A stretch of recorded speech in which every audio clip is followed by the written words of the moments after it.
Greetings, true believers. Welcome into the fastest show in sports. I am Ed Berliner. I am your ringmaster, the gentleman to my left. Wait a minute. I got to get this all right here. To on your screen, to my left, to my right. Oh, screw it. The guy sitting next to me with the hat on backwards, that's Kevin Winter, former ESPN radio voice.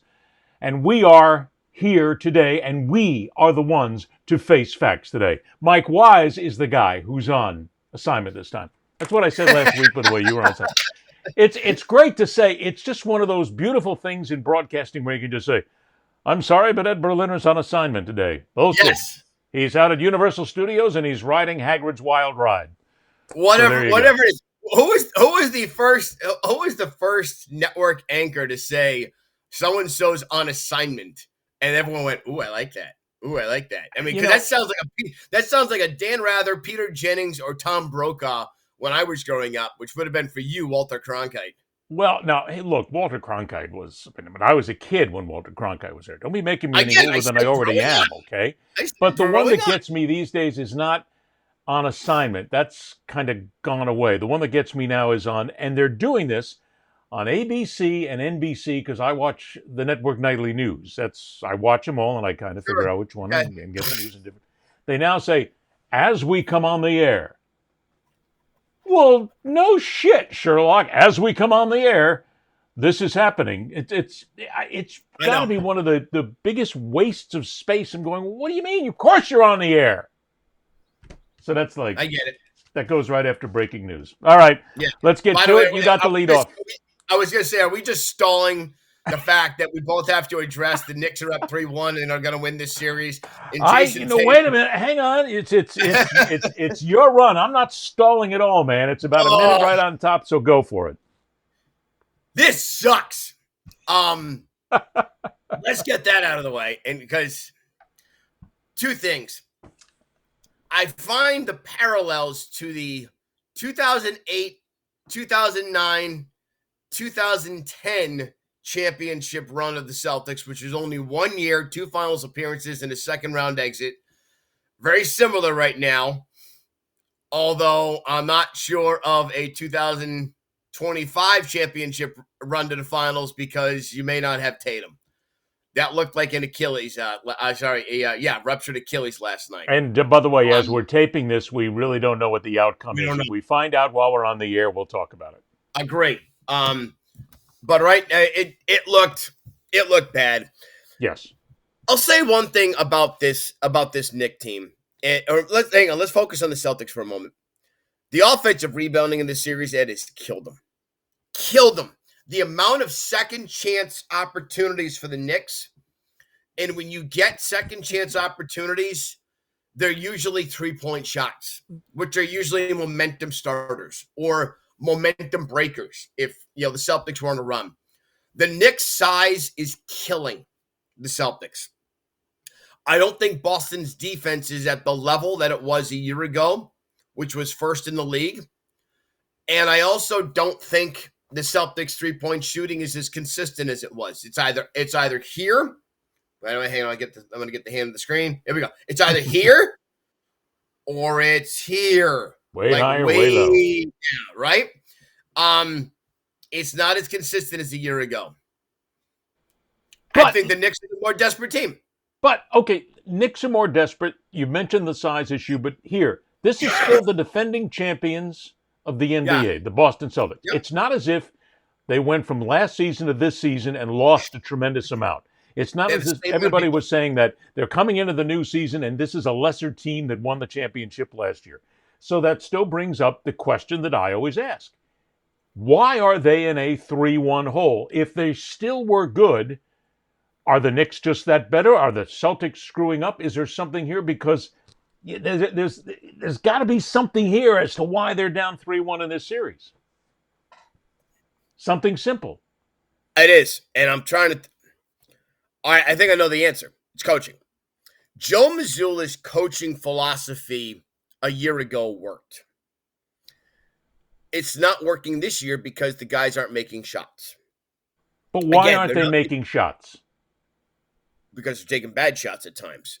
Okay. The Celtics, if you watch last night in the second half, and we're taping this on a Tuesday, so this would have been coming out of Game 4 Monday at Madison Square Garden. In the first half, Boston is here, Ed. Ready? Ball movement, open three, shot. And Richard Jefferson and Doris Burke were lauding it on the ESPN broadcast. In the second half, it gets a little more stagnant, does the offense. They go into the one-on-one isolation game. And when they do that, that is when the Celtics offense becomes troublesome. They take too many ISO threes. And those are not the high percentage threes. The high percentage threes are the wide open shots. How does that translate to Joe Mazzulla? I don't even know if he has any offense, Ed. Like, I'm dead serious. I'm not sure how many players, how many teams in the NBA run offenses, how many sets they have, or is it just go? And I've heard that from different people, not just about Mazzulla. In the NBA, it's just you've got your sets. You have a couple of plays, especially coming out of timeouts and stuff. But most offenses are similar. Run a high screen and roll, try to get the best matchup. You hunt matchups, and away you go. But if all the offenses are similar, then you still have to have the players that are able to execute a similar offense. The Celtics had players last year who could execute that offense to the form of winning an NBA championship. So why all of a sudden have they gone icebox? Jaylen Brown's not having a good series. Okay, now we're getting down to it because it is still a human game, and if you have one guy who is big in your plan who starts to falter, then you've got to make up for that, and then that changes the dynamic entirely. So let's go here. I think Kristaps Porzingis is not healthy. Problem. I think Jaylen Brown is not healthy and thus is not having a good series. Problem. I'm not blaming injuries. I'm stating fact. A year ago, when the Celtics bludgeoned everyone on their way to an NBA title, when they lost 2 games. 2 games did the Celtics lose en route to an NBA championship last year. They lost 1 in round 1, and they lost 1 they lost 3 games. 1 to the Heat, 1 to the Cavs, 1 to the Mavericks. That's it, right? They bludgeoned everyone. They were healthy, Ed. They were the healthiest team in the NBA. If you have that, you're going to be successful. Which then leads us to believe that the Knicks are healthy. The Knicks, great. I do. Yeah. I got to give Wise a lot of credit when he was talking about this here on the show. He mentioned Jalen Brunson a couple of dozen times, and you also kicked in on that when we talked about it. Brunson has been amazing, and I'm not the dyed-in-the-wool NBA guy, but watching this kid play, I'm thinking to myself, this is a star. Yep, he is. He's a star. He's got that it/hunger factor of a kid who's never won anything. And I know he won a championship at Villanova, but I'm talking on the NBA level. You got guys who have always fought for respect and fought for that next level. He's that guy who has to keep fighting. It was never handed to him. 2nd round pick. I think he's the 33rd overall pick in the NBA draft. Whenever he came out of Villanova, you're not expecting anything. You could get a cut contract at that time. You could get shipped. Who the hell knows? And he's turned himself into one of the faces of the league, in part because if you succeed in New York and you play at that level, and then you have, by the way, I love the fact I had never even heard, was this the first year? I don't even know if you know. Is this the first year the NBA gave out the Clutch Player of the Year award? Because what the hell is that, and where did it come from? It seems like they made up an award for Jalen Brunson. They did make up an award. All these awards are made up. All you have to do is put a sponsor on top of an award. Bang, you got an award because somebody's paying for it. Exactly. So it seems like I mean, why don't you just call it the Jalen Brunson Award? And that's what it seems like. But look, he's good, and in this series, in the second half, He has made the plays, and the Celtics players have not. They have not made the shots. Brunson has made it look easy. Boston has made it look hard. And for that matter, Boston's in a 3-1 hole, and they may have lost their superstar for not just the rest of this season, but also next year. And that's what's going to suck. Now, do you want me to guarantee the New York Knicks will lose this series? Would you like that? Would you like me to guarantee that the Knicks lose this series? Go ahead, but it's impossible, I think. No, wait a minute. It's not impossible. Okay. This is how it goes.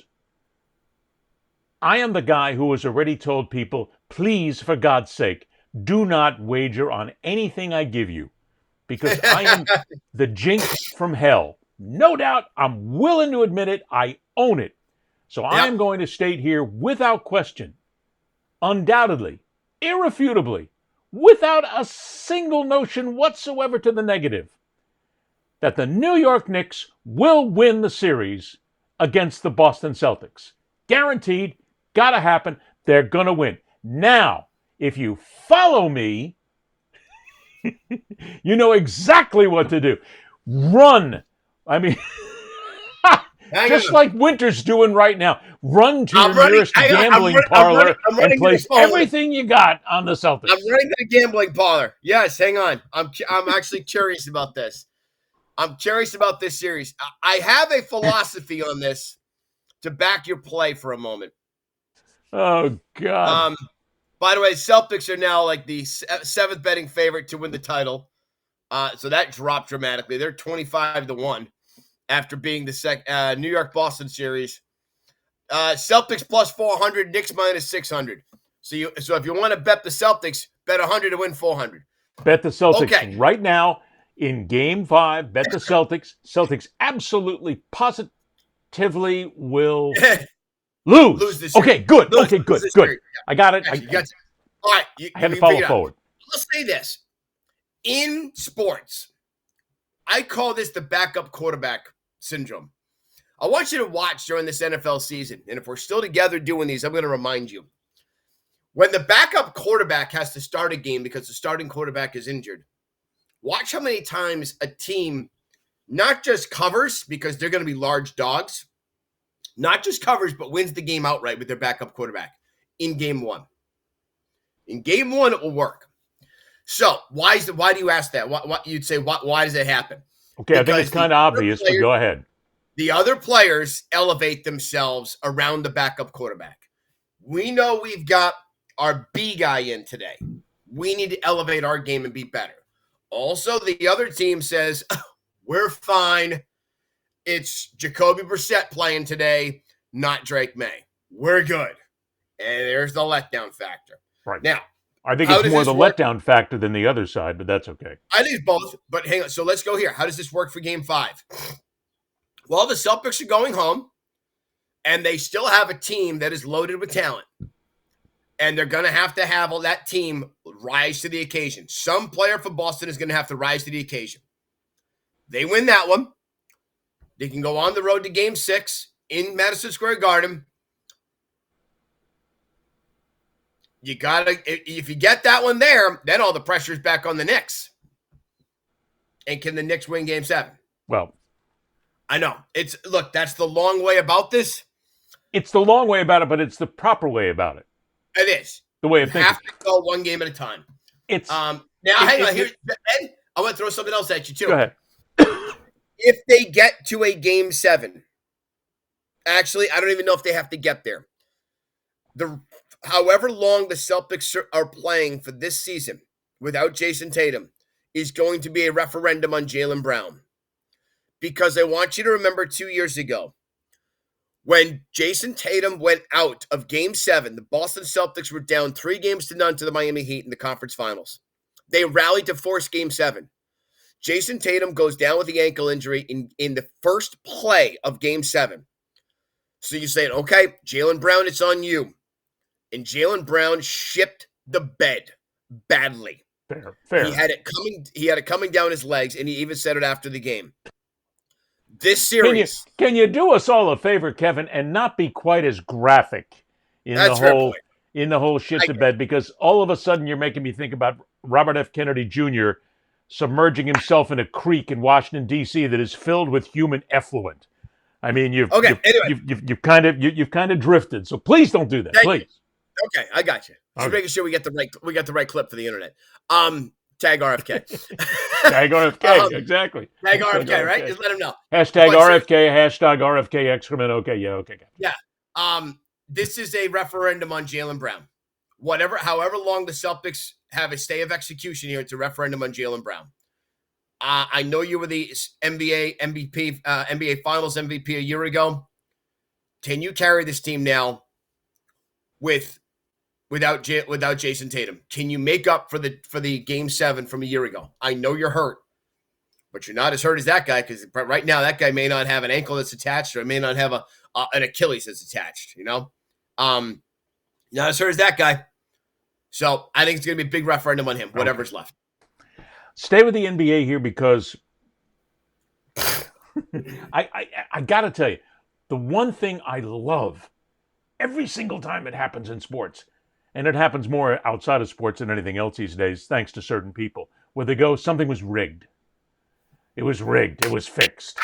This whole absolute nonsensical, incredible, outside the box bullshit about how the NBA draft lottery is fixed. Kids, try this on for size. This stuff doesn't get fixed. You know why? Because if somebody were to find out, and if it is fixed, let's just say for giggles and grins that the NBA fixed the draft lottery, that means you've got at least 3 people who've got to know it, maybe 5, maybe 10, maybe 20 have got to be in here. And they know that it's being fixed. You can't just keep it down to one person. One person doesn't do it, and all of a sudden everything happens. If it's fixed, that means there's more people in on the gag. If that happens, more people have a tendency to talk, to bullshit, to say things, to get out there, to source it, whatever. You'd find out. You can't not find out, especially in this social media world where everything is out there. Somebody's desperate to say something. Somebody will say something in a bar when they're half lit just to go ahead and make a note about it, and then you got it. It's not fixed. Wait, so the Dallas Mavericks won the draft lottery fair and square? They won it fair and square? The Dallas Mavericks won it? Okay. The New Orleans Pelicans, the year the New Orleans Pelicans trade Anthony Davis, that summer, the Pelicans get Zion Williamson fair and square? Yes. The Knicks in 85 get Patrick Ewing fair and square? Yes. Here, Kevin, let's try this on for size. Shit happens, okay? Odds are won sometimes. Sometimes you get long odds, and they do pay off. But my point is not that it's not that it was fair, because people are going to scream that it's not fair, whatever. Look, I get all that. Look, it's sports. There's nothing with fair here. It happens, it happens.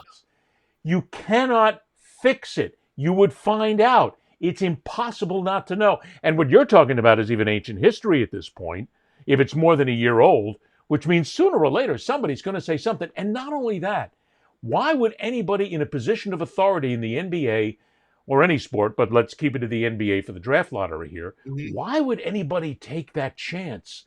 Because the instant that it's found out that someone in the NBA front office was involved, had knowledge of, did anything that would fix something, the game's blown. The league is blown. Sponsors are bailing out. People are stopping to go. Money is no longer going to be spent. Right. It doesn't make any sense. Let it ride, make the money, take the chance. Let everybody sit here and just wonder about if it's fixed, because it's not. But nobody's going to do it. There's no payoff to fix anything. The single payoff you would get, and by the way, if you're going to go to the New Orleans Pelicans, how's that worked out for them? How many championships have they won after the fix? I agree. And so this more goes to, and because Ed and I had a text chain last night to take everyone behind the scenes, because so I get back from my nephew's baseball game, and all of a sudden the draft lottery's on, and I look up and I hear that the Dallas Mavericks have the number 1 pick. By the way, the Spurs were second. I don't even know if they had the second worst odds. I couldn't remember. That's what happens when you're out of the game at ESPN, when they say, "Good luck, Kevin. We're not renewing your contract." I stopped paying attention to the shit that I have to follow, right? Good for you. Thank you. So this is more now the entertaining purposes. I have no idea. I'm thinking, okay, the Spurs could get Cooper and also have Victor Wembanyama the year after Pop the year after Pop retires. And then you have Dallas, and all you think of is Dallas trades Luka, gets absolutely crucified in their own city, and there the Dallas Mavericks are with the worst odds to get the number 1 overall pick, and they're going to win the Cooper Flagg sweepstakes. And they get it. Back to your point. So now what Ed and here's why I wanted to take everyone behind the scenes, because Ed and I were talking, and what was your response when I said Dallas wins Cooper Flagg? How did you respond to me? I think I said he'll be a bust. Yeah. Now, I was just throwing it out there for giggles. Sure, I mean, but hang on, I have no idea if the kid's going to be a bust, and nobody has any idea if he's going to be the next superstar. No, agree. And this goes to your Zion Williamson point. We thought Zion Williamson was going to be the next LeBron James. Yes. Zion Williamson can't stay healthy. He can't be in shape. He's probably, aside from the Giannis talk, which, by the way, I called on this podcast about a month ago, that would be the most popular talked about thing in this offseason. And by the way, hang on, ESPN, can you stop acting like it came out of nowhere? We all knew this was coming, please. Can you stop? Oh, my God, Giannis wants out. No shit. Please, can you stop with that crap? I hated it when I was there, and I hate it now. Anyway, they've been dogging on this Giannis thing now for about 2 seasons. 100%. At least. So, after Giannis, the next biggest talking point this offseason is probably going to be about Zion Williamson, because I believe he is next on the trade block. So, to your point, we don't know what Cooper Flagg will be. He could be anywhere from Victor Wembanyama, who looks like he's the next face of the league, and a walking double-double. And by the way, the doubles could be blocks and rebounds. Who the hell knows, right? Yeah, good point. He's that good. Or Cooper could be a bust. He could be Michael Olowokandi. I doubt he's going to be the latter. Not going to be the Candyman, but you never know. And the thing that always catches me, though, is when somebody like Cooper Flagg comes along and people are already calling him the phenom. This kid can't miss. Yes, I know it. He's got all these awards. He won a truckload of awards after taking Duke deep into the playoffs, where they lost, as a matter of fact, of course. But to this point, calling him a phenom, go ahead. Get along with it. It's fine. The kid's shown that he has some incredible talent. But people are anointing him as the next great player. My point is, what used to happen, boy, here we go. We're going to go way back. Join us now as Mr. Peabody and Sherman join us in the Wayback Machine for a couple of minutes, when actual college players used to have to play in college for more than 1 season. Right. You had them playing 2 seasons, maybe 3 seasons. On the odd point, maybe 4. It toughened them up. It made them better players. It had them in the rigors of college basketball. Now you play 1 season in college basketball. You don't necessarily get the toughness that you used to be able to get. You walk into the NBA where the toughness and the speed is 10 times more than college basketball. And I think a lot of these kids, a lot of these so-called phenoms, have a greater chance to fail anymore because they're simply not mentally or physically ready for the rigors that the NBA wants. How many times have we seen young guys go into the NBA and they just don't pan out? They're not ready for it. And it's not only physical, Kevin, it's the mental side of the game. Right. Because being in college for 1 season and then getting into the NBA, holy crap in the morning. I mean, you were talking about a nuclear change for what your game is. And if the kid's not ready, if he's not mentally prepared, if he's not mentally able, plus has the physical tools to do it, you get burned out awful fast. So I think it's wrong to call somebody like this a phenom and start playing this. He's going to be the next greatest thing in basketball. You don't know, and I don't know. Here's the thing with Cooper Flagg. You're right, we don't. But we've seen a shot of a moment in time of it.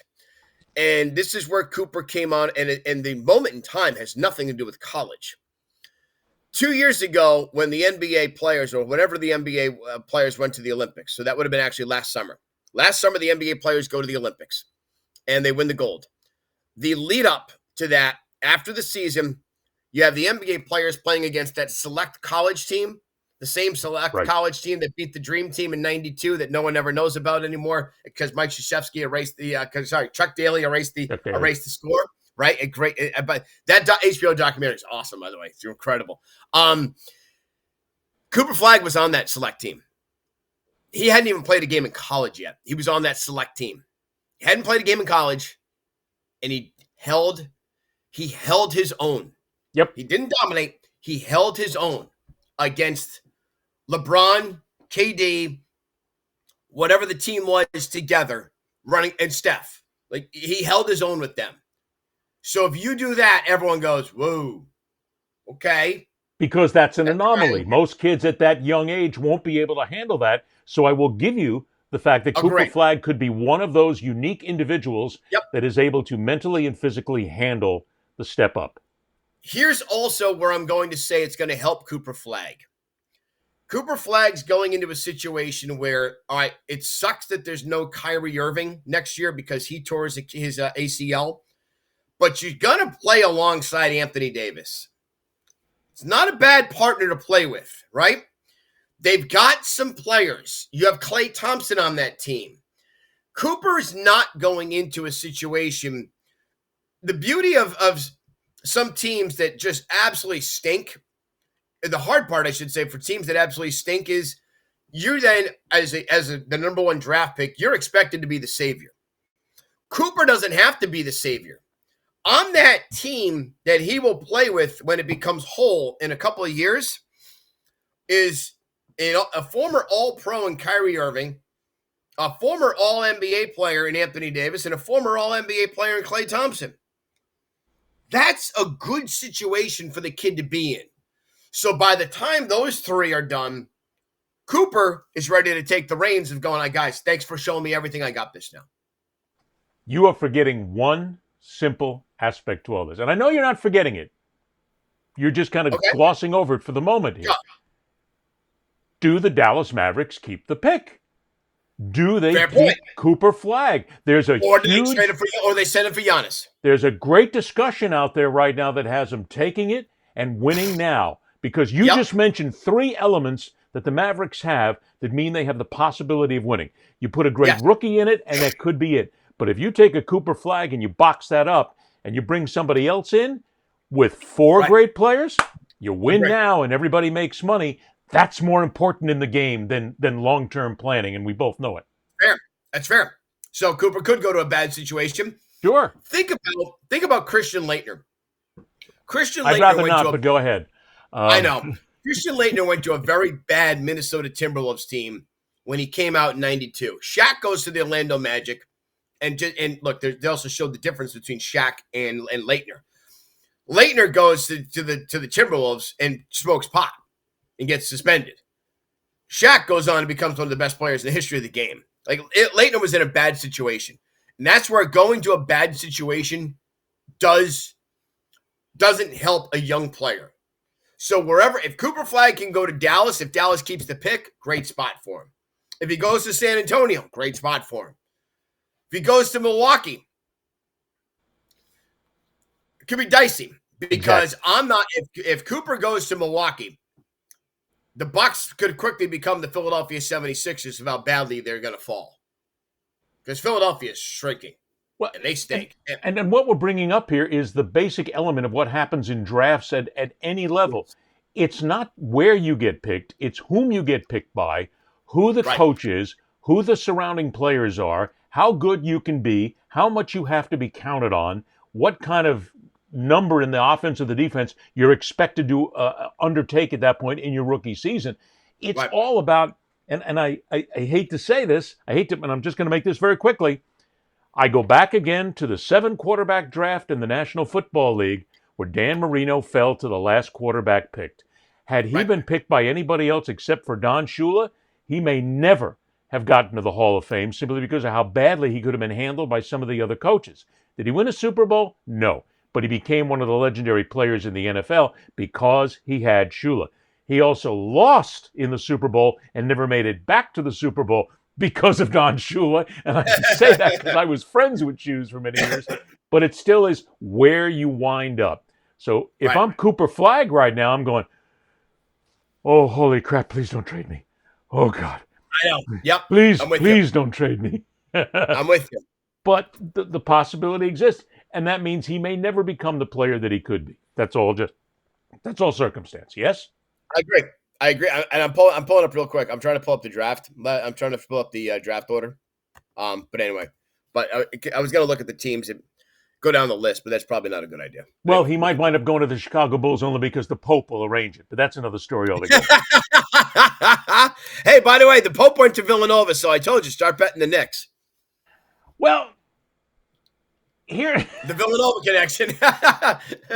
So I gotta stop because we're opening up the can of worms. Just got exploded all of a sudden here. Oh, it's just funny. And because of all this, I just want to let me say this. I got to get this out. People, God doesn't care who wins a game. He, she, it, Harry Thunderer, Cosmic Muffin, whatever it may be, doesn't care. Isn't rooting for the Bulls. Isn't rooting for the Knicks. Isn't rooting for the Bears right now. Stop it! For the White Sox, the Cubs from Chicago. From Chicago, everyone in Chicago asked, we just need to know who he's a fan of. And and the whole thing, when the Pope got selected, I even went out there and I said, and I put this up on social media, everybody's wondering, who does he root for, the Cubs or the White Sox? Yeah. And I got bombarded by people who came in and said, oh, everybody knows it's the Cubs. He roots for the Cubs. He's a big Cubs fan. No, he's not. No. In working with someone who takes care of the downtrodden, the poor, and the people who have no hope whatsoever, he's a White Sox fan. Which fitted perfectly. He helps the downtrodden people of the world. He's a White Sox fan. He's a White Sox fan. But please, he's a White Sox fan. God doesn't care who wins a championship. Nope. He doesn't. Nope. He as I said, and I always like this gets him upset more than anything else when I say this. He, she, or it.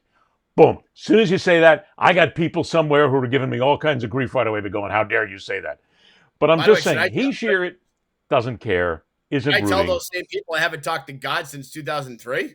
Notice how everybody gets God when you're real close to a championship or you're real close to winning. I want to thank God for helping us win the championship. Nope. God doesn't care. He doesn't care. God's out there working on God's working on a galaxy somewhere way out in here. God's working on something else, and God's working on.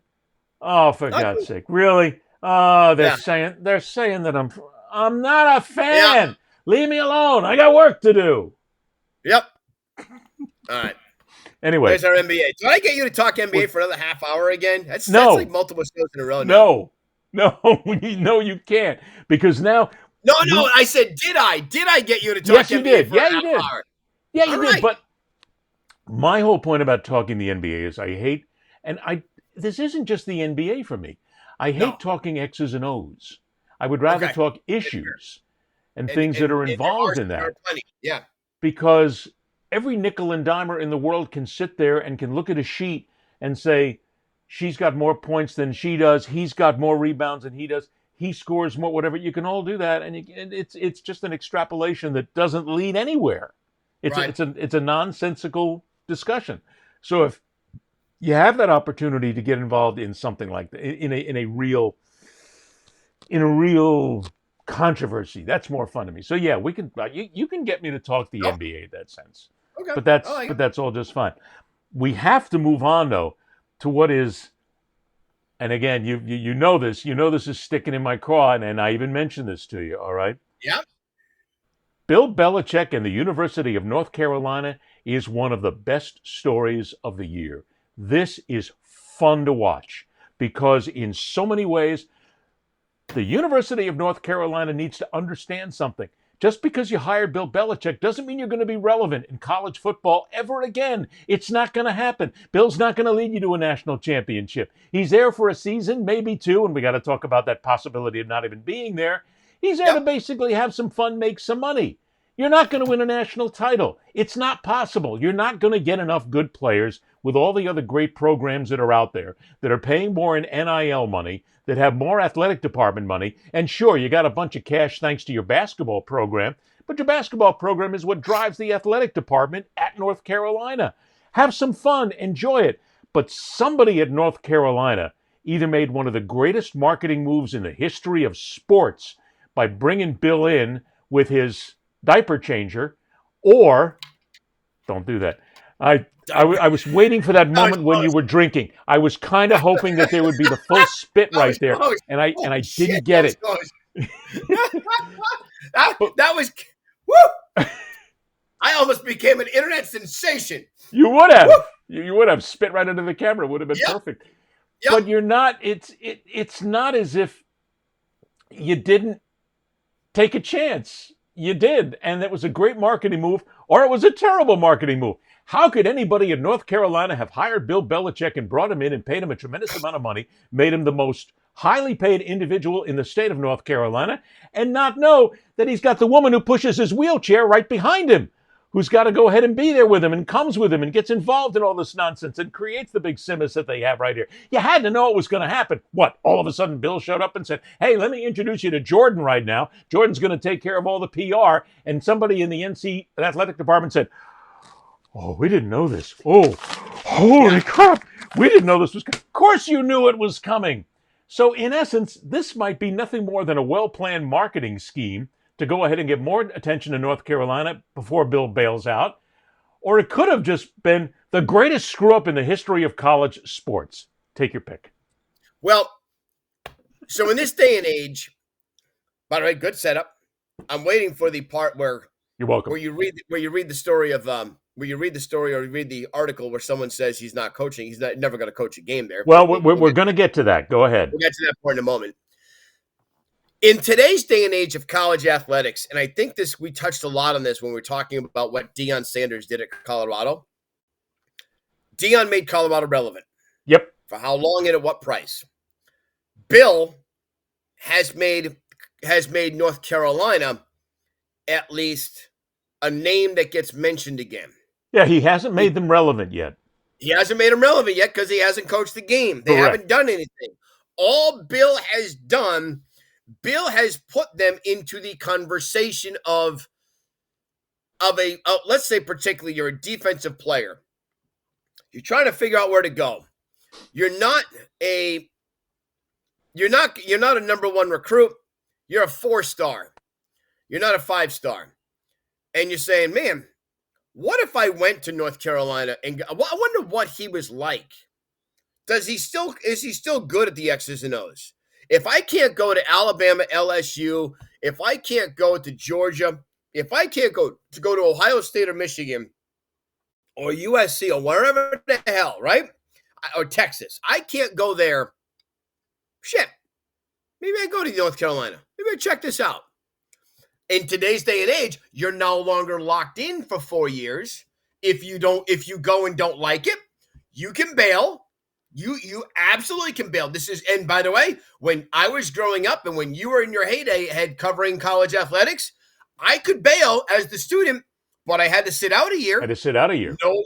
No longer do you have to do any of that. So now you've got those rights, okay? So Bill has made them into the conversation. And in today's day and age of where kids are, if you're in the conversation as a school, you're winning. I don't know if I'd go that far. I don't know if you I'd are. go that far. If you're in the conversation, you're in a conversation, I get that, but you're not necessarily winning. I mean, you just brought it up. You're ahead of the game. College athletes right now are one-year players. College athletes are 1 year, one and done. That's how they are right now. They can move anywhere they want. They don't have to hang out. They can make the money. If you go to North Carolina and you're on a 1-year deal under your scenario, which is you can't go anywhere else, or you decide to take a gander on it, can you make a tremendous amount of NIL money at North Carolina? The answer is no. North Carolina is not the place you're going to go and cut $1 million deal to hawk sneakers or some kind of an energy drink until you win. So you're taking the gamble that if you walk in there and North Carolina wins, well, okay, your process and your possibilities then start to expand. But if you don't win under Bill, then it's going to be Belichick came in, took over North Carolina, and they failed. Belichick wasn't ready for college. The players are sitting here right now. The players are going to bail. North Carolina is going to be left again trying to rebuild. It's a vicious cycle right now that there's no guarantees at all. I agree. I agree. I'm look. In the end, I think a lot of this comes down to is it has not gone probably according to the way North Carolina would have liked, or at least from the PR standpoint. And this is the interesting part because if Bill were really in charge, why would he be doing Hard Knocks? Because he fought so viciously to not do Hard Knocks when he was here in New England. He hated the idea. Yes. So then all of a sudden, go to North Carolina. We'll do Hard Knocks with the Tar Heels. That's an interesting one. And again, this is Bill trying to recreate his image because Bill the idea was that Bill could not connect to the younger player, which is what happened up here in New England. But Bill why fell out would of he favor. want to recreate an image or create a new image? Why? Because he needs to get back in the NFL. You ready? I'll tell you. He wants to get back in the NFL because he wants to break Don Shula's record like God knows everything because he hated what Don Shula said about him after Spygate. Okay. I'm dead friggin' serious. I'm going to completely agree with you. I know exactly what you're saying. He wants that record and wants to spit on Shula's grave. No doubt about it whatsoever. Yeah. But is going to North Carolina the way to do it? Because you're going to a program, again, as I pointed out, which is not relevant. Now, football, basketball, I got you. But is not relevant in any sense of the conversation right now to a national championship.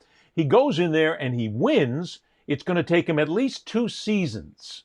Okay, let's play this out. It's going to take him 2 seasons, maybe 3. Okay? How old is Belichick right now? 68? 72? 72? Okay, 72. I think 72 or 77. It's not 77. He's not that old. No, he's 72. Then he's 72. Okay, so, and then I look it up while I'm doing this and just back us up, if you will. Because if Belichick goes in there and has to take 3, if he's 72, he's then 75. He's on the cusp of 80 before he's 73 years old right now. So Belichick has to go in and let's say he has to take 3 years to make this program something and put them relevant in the national championship conversation. Yeah. He's then 76. Yes. He's then getting down to that age of the 80s. Why would any National Football League franchise, unless you get one that's stupidly desperate, hire a 76-year-old guy to come in and basically have to remake something, and that may take him another 2 or 3 years. So the franchise is going to have to pay for Bill's chance to become the winningest coach in the NFL by basically just giving him a spot to win a few games and then bail. None of it makes any sense. I agree, Holt. I agree completely. I do. But in the end, there will always be a desperate franchise in the NFL. There always will, because there's always going to be a laughingstock. You mean to tell me if Jacksonville's job didn't come open, Bill Belichick wouldn't go? Like Jacksonville wouldn't offer Bill Belichick? Yeah, but would Jacksonville go after Bill Belichick at 76 years of age?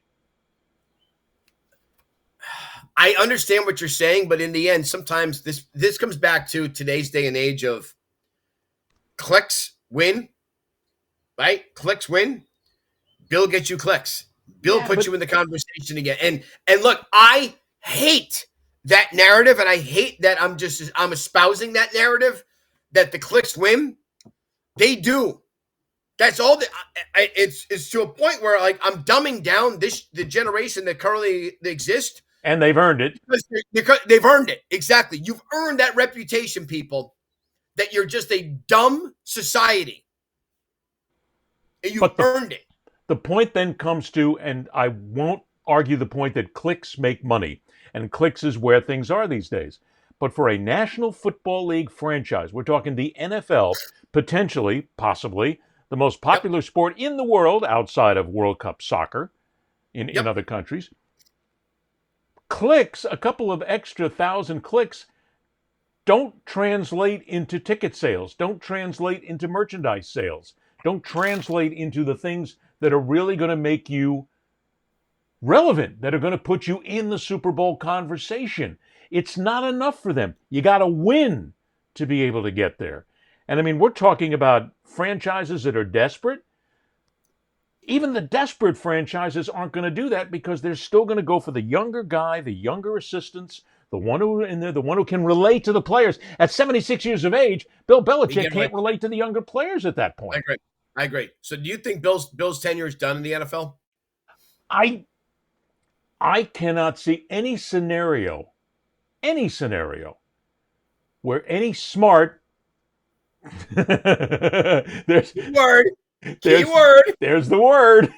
There's the word. Where any smart owner or smart franchise in the NFL would take any chance whatsoever on a Bill Belichick.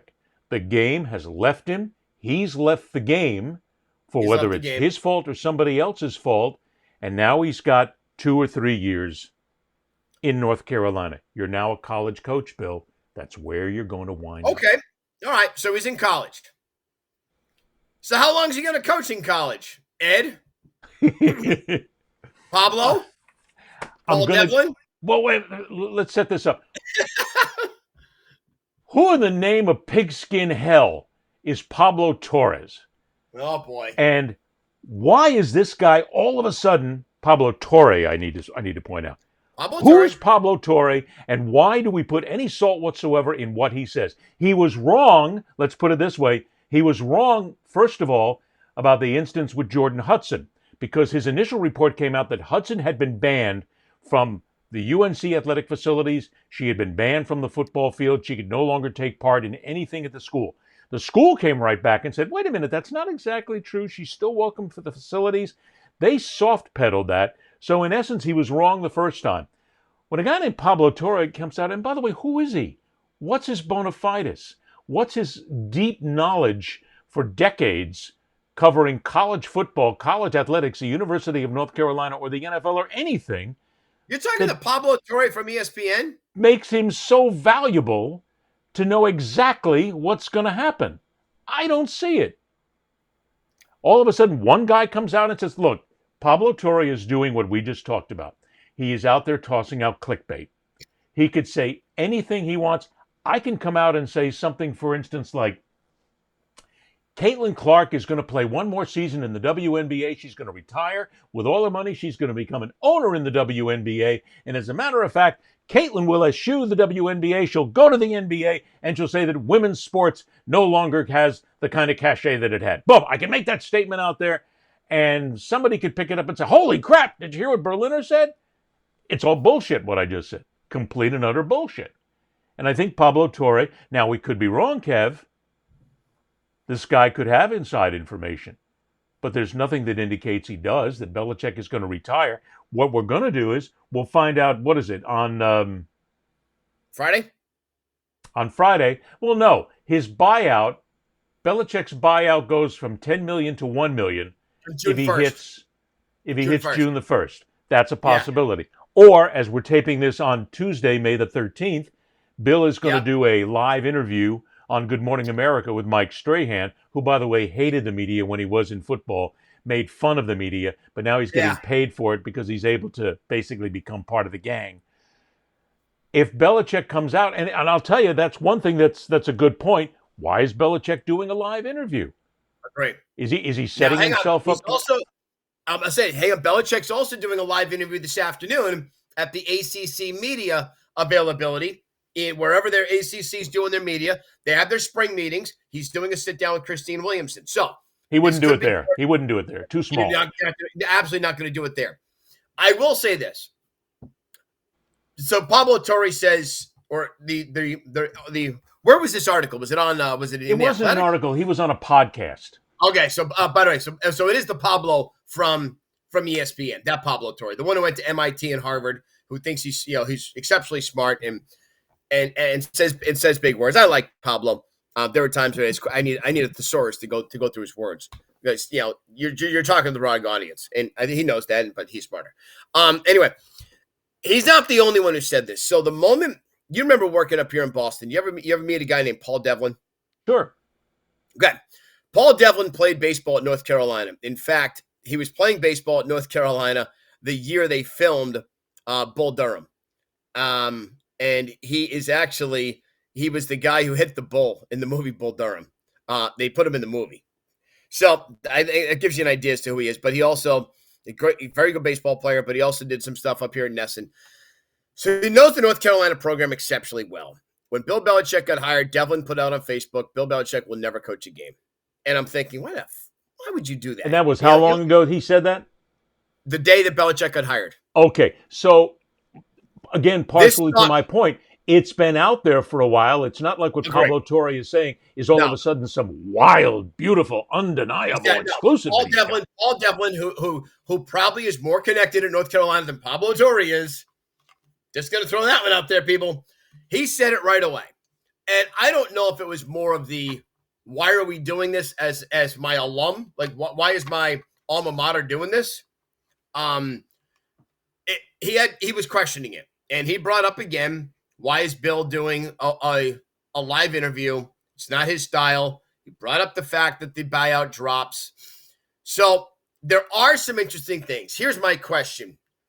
What is Bill Belichick's benefit for jumping into the fray for 6 months, to devote 6 months of his life at 73 years old, when God knows however long you have remaining, to going through this mess, to being with Jordan, who I'm still very curious as to how that relationship's working. But we'll leave that one alone. It still is early in the morning as we record this. She's his PR flack. She's his marketing babe. That's all it is. Is she good at the job? So far, I think the jury is out on that. There you go. Right. So, well, I mean, what's Bill's end game to take the job? Thank you. That's exact the word I wanted to use here. In this whole scenario of Belichick taking the job at UNC, what is his end game? To continue coaching because he loves the job? Okay, that's possible. Fair. To make a lot more money? Okay, that's possible. Not like he's ever going to need any more money or he can spend what he wants right now. To get back to the NFL, as you stated? Very possibly, but I doubt it. Certainly at his age and the time it's going to take him to be there. A gag? A marketing ploy? A PR shtick? Bill wants to become something new? We don't. But again, what is his end game? Because if North Carolina made this decision to hire him and bring him in, then their decision, their endgame decision, should have been Bill Belichick is one of the most legendary coaches in football, period. We want him to raise the bar on this program, want to make us relevant, and then perhaps even get us in the national championship conversation. That's all fine and well. But if you do that, you've got to be able to say, we know we're going to invest in it, and Bill's going to invest the time. Right. So far, if you look at what Belichick has done, and of course, we're not on the inside. We don't see everything that he's done. Nope. Everything that he's done thus far with this team is PR. And a lot of it is negative PR in that sense. I'll tell you right now, I wouldn't be shocked at all if there's people sitting there at UNC who are going, holy crap, did we screw this up? I mean, could we have done anything worse than to do this? Maybe they're going to tell him to get out. But again, what's his end game? None of it makes logical sense. So here's my question on that. Why would North Carolina tell him to get out? Because you have just wasted a year. I understand in college, you as the college administrator, you don't give a shit as to how many years you waste because you're still going to bring in money. You've wasted a year. There's no sense of gassing a guy in June. Back to Belichick. Why would he waste 6 months or however many months it has been since he's taken the job? Fair. Why would at least to let this work, try for a year. This may, I don't think he's actually had the true college experience yet. The one that drove Nick Saban out of the game, which is, he had to go out and recruit, but a lot of the players were already in-house, right? Because the recruiting process had pretty much been done by the previous staff. And let's not forget, Nick Saban went to the college, was in college, went to the pros because he wanted to get out of underneath all that, and then went right back to college when he couldn't make the cut in the NFL. Yeah, when he realized, when he said, I can't, in college you're dealing with boys, young men. In the pros you're dealing with professionals and older men. Older men don't listen to rah, rah, rah, rah, yell, yell, scream. Or let's go. Let's go, And guys. right Let's now, go. the rah-rah scream is gone in college athletics anyway right now. It is as In well college because football, it's gone. guess who runs the shit in college? Right. The players do. And now Bill's about to find out. Also, Bill's about to find out a practice schedule. How many hours can you practice? How long can you do X, Y, and Z? Which is why he's got Mike Tannenbaum along for the. Sorry, not Mike Tannenbaum. His buddy. Yeah, I'll remember his name in a little bit. He used to go on the McAfee show. He used to be with him at the Browns. He's got that guy along. Yeah, we'll get it. We'll figure it out. I can't remember right now, but he brought in a guy who could be the general manager of the program. So there's a reason he's going to have to figure this out. But for him not to coach a game, it doesn't make any sense, right? None. It does not make any sense at all. But then again, this whole PR disaster doesn't make any sense either. Well, this is not. It's a PR disaster for North Carolina, but it's not for Bill. I mean, Right, look, at the end of the day, point. let's just say Bill Belichick does walk away from UNC and doesn't coach a game. People are going to say, well, Bill, you were a mercenary. You just went in there for the money. You took the money, you got $10 million, and you're out. Bill's going to sit back in his chair and go, okay, what do I care? It'll roll off his back. And if Bill wanted to, and if he could find somebody in the NFL tomorrow to hire him after he leaves UNC, he'd be fine with it. It's not, the damage is not to Bill Belichick. Bill Belichick's too old, too ensconced, got too much going on right now. Nothing will bother him. This goes on UNC. There's people in North Carolina right now who are shaking in their boots because, as you said, they may have just wasted 6 months, which is why I don't think Belichick will leave. I don't think he will just bail out. I think he will stay. He's got to stay because not only that, if he does bail out, then what National Football League team is going to go to him and go, or other college team is going to go, yeah, holy crap, Bill, you just went and you used this team for 6 months. You blew it all up and you walked away. Right there. Stay there. We don't want you. Stay there. Stay on that point. That point you just brought up. If he leaves North Carolina without coaching a game, he will never coach in college. Ever. Because colleges don't have that kind of time. Some players. Not anymore. Not anymore. They don't have that kind of time. A player will not go there. As much as a college, as much as a program might say, look, we can survive a year, but you're going to lose the kids for that year. You can survive the year, but your program may not be able to. So I'm with you. Correct. I'm with you there. By the way, the guy's name is Michael Lombardi, the GM. Oh, okay. That's right. So, all right, I'm with you there. What else we got today? Which then tells me that Bill may have, and again, we're just supposing here. Nobody's sitting on the inside here. He might have miscalculated terribly by figuring, hey, in college, I can go run things a little bit. I can have a little more power. I can still do all this. But instead, thanks to NIL, thanks to the different legislation that's out there, thanks to the way things are changing, you don't. Look, college football right now, more than any other sport, is exactly what the NBA is. The players run the show. Yep. Because a player can look you square in the eye at any major college or minor college program, can look you in the eye and say, Coach, screw you.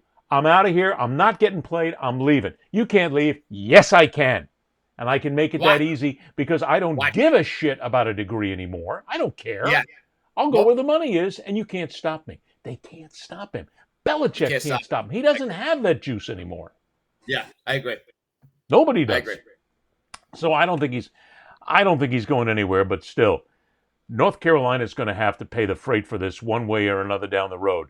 And will they become relevant? Hey, I hope so. But right now, you're not relevant at all. Before by the way, in that email you sent me, for the show notes, thanks for letting me know the WNBA season opens up. Didn't know that.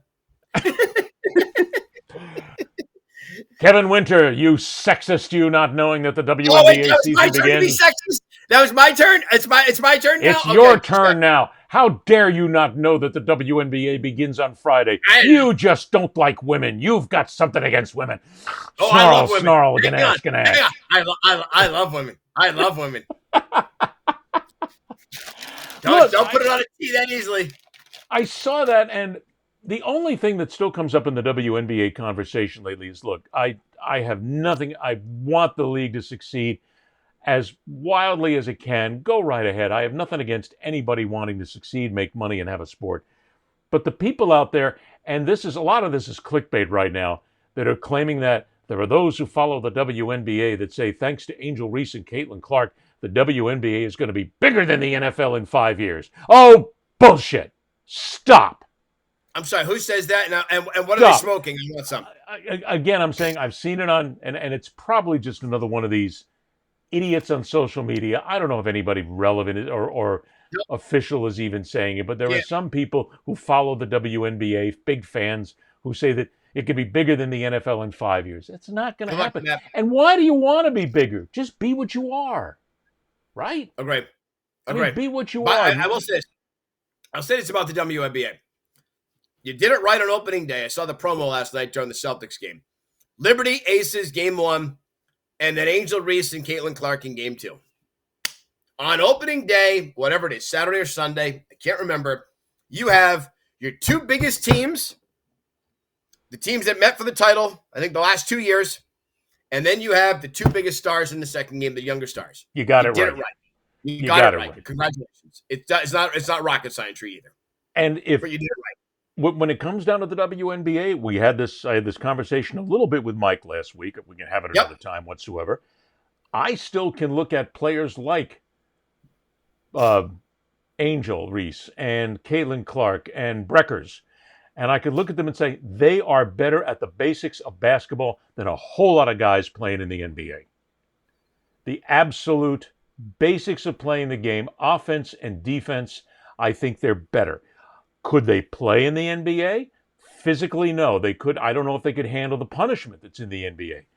But I think we're going to get to that, Kev. I think sooner or later, as the game grows, you're going to have an NBA team that's going to take a chance, and they're going to bring in a really good female player and see if she can play guard, whatever. I don't know. But if it happens, mazel tov. Good for them. Female coach comes first. Female coach comes first. Yeah, Becky Hammond coaching someday comes first. I agree with that. Before we get out of here, I just wanted to point this out. This is the 61st anniversary of the Sports Illustrated swimsuit issue. 61 years they have been doing this. Good Lord. I gave up my SI subscription a long time ago because the writing was awful. The website was terrible. They weren't really giving me anything that the old SI used to. And I still have a bunch of my swimsuit issues. Damn straight. Hold on. This is the 61st anniversary? 61st. Do math. When was Kathy Ireland on the 25th anniversary cover? So for 61, we're looking now at this. It would be probably, she was in the 70s. 70s? Oh, no. So, okay, then it wasn't, maybe it was the 50th. Because Kathy Ireland, maybe it was the 40th or 30th. Kathy Ireland is one of my most, I'm about to break down the covers of the swimsuit issue here. Kathy Ireland, I believe, or Elle McPherson. She's not in the new issue, dude. I know. They were on the cover of one of the anniversary issues. And it was probably the moment where I looked at it was that moment where, you know how the baby, you've seen the reels of the TikToks when the baby's in Hooters, and it was that moment. Yeah. The baby realized, I got this in the mail, and it was at that moment I realized, yep, that's for me. That's what I'm going after in life. Well, in my generation, it was also Christy Brinkley. Yes, you had Brinkley. There was another one. Absolutely amazing. Paulina Poroskova. Yes, Paulina. Paulina Poroskova, who was married to Rick Ocasek of the Cars. Okay. I had Elle McPherson and Kathy Ireland. Okay. Yeah. But Are we really doing the breakdown? We're really doing the breakdown here, baby? I just love it how it's here we are, and the new issue is out. It used to make huge headlines when the SI swimsuit issue came out. Yes, I didn't even know it until I just happened to waltz across the SI website today, just looking for some other stuff. Oh, 65th. 61. This thing used to be huge news. Now it's not even huge news because, again, people like us who like it, we're just dinosaurs and we shouldn't do it because it's exploitative. So, Can I tell you the job I interviewed for last week? A guy asked me a question. I'll just leave you all with this. A guy asked me the question about, he said, what do you think the biggest problem with today's generation of young people who get in the media industry is? I said they have no news judgment and they have no sense of urgency. And someone else actually says to me, asked the guy, says, hey man, what do you think? And I have no idea who this guy is who asked the question. And he says, Kevin nailed it, especially on the urgency side. They have no urgency. So I go sit down with someone later. I said, and he says, do you know who that was? I said, no. He said, it's the former senior managing editor of Sports Illustrated who asked you that question. So there's the tie-in. And he told me, yep. He said he left that job at Sports Illustrated because he's like, I'm done. And then he went to a team. I still, there's like a pang of I feel terrible. I mean, I had boxes of SIs. And I kept some of the older ones because these were the older ones from like early 70s. I kept the swimsuit issues. There's a couple of others I kept. I got rid of them. And this goes back 3 years. Yeah. Maybe 4 years. I threw them all out. Nobody wanted them. I tried to get people to say, look, does anybody want? Nobody wanted them. No library wanted them. Nothing. So I just got rid of them. And I hated myself. But then again, what am I going to do? Go back and read them all again? I would. And I'll say, if SI, by the way, if anybody from SI is ever listening or watching this, if you became as good as you once were, I'll come back as a subscriber. Right. But it's not going to happen. And by the way, asking people, don't forget, ladies and gentlemen, be sure to go out and find Polar Seltzer Water, the best tasting seltzer water in America today, the one that the redhead drinks. And to the people at Polar, we're waiting. Call me. Call me. It's okay. We'll cut you a good deal. We'll get you a whole segment. And I'll go ahead and I'll do this every single show just so that people know. Hey, Coors Light, the senior redhead drinks the Polar. The younger redhead drinks the Coors Light. Well, okay. As much as I can't stand Coors Light, if they come up and write the check. I love it. Don't break the advertisers that way. Coors Light sucks. Oh my God. It's one of the Coors Light. I love you. When you and I get together, we're going to go someplace and we're going to go out and find some craft beers. And we're going to find. And wait a minute, stop! Don't knock it. Have you ever tried them? Yes, I hate them. But what do you hate? They're good. They're not for me. No, they're not for me. We're going to go out and we're going to have a beer tasting one day where we're just going to go out and start looking at some of these beers, and we're going to bring your tastes into the adult world. No, stop it! I'm a Toys R Us kid. Leave me alone. I'm a Toys R Us kid too, but we still got to we got to bring you. You're a grown man now. 2 years shy of 50. 3 years shy of 50. Woo! You're a grown man. Let's bring your tastes into the grown. Hey, at least I'm not saying that I'm going to get you into red wine. Oh, I love red wine. I absolutely love red wine. I know. I love red wine. And I'm so weird, aren't I? Wait a minute here. Yeah. You like red wine and Coors Light? You can't do that. Yes, I do. Yeah, I do. I love red wine and Coors Light. But you can't do that. That's like saying. You want to know why you want to know why I do it? Because people like you say you can't. Bullshit. I do what I want. It's like being Robert F. Kennedy Jr. and going for a swim in a creek that's filled with human effluent, and then go, oh, I think I'll have the fine champagne over here. It's just you just can't do it, man. It's wrong. Yep. It's wrong. No, I do. And on that note, don't forget you can watch us on the YouTube channel at The Fastest Show in Sports. You catch us on all the podcast platforms on audio. Please, please, please, if you stuck around this long, subscribe. You've been seeing it on the lower third all day on the ticker. Please subscribe and be part of this. We'll be back next week because we're off this Friday because I'm gone this Friday, and if I'm not here, nobody can run the show. Okay. So there you go. Thanks for telling me. Well, yeah. See, that's okay. I put it in an email to you 2 days ago. And you still don't need your goddamn emails. No. Read them. We'll get there. Read them. Be an adult. He's Kevin Winter. I'm Ed Berliner. Thanks so much for joining us, everybody. Till we meet again. Rock on, true believers. See ya. That's all, folks.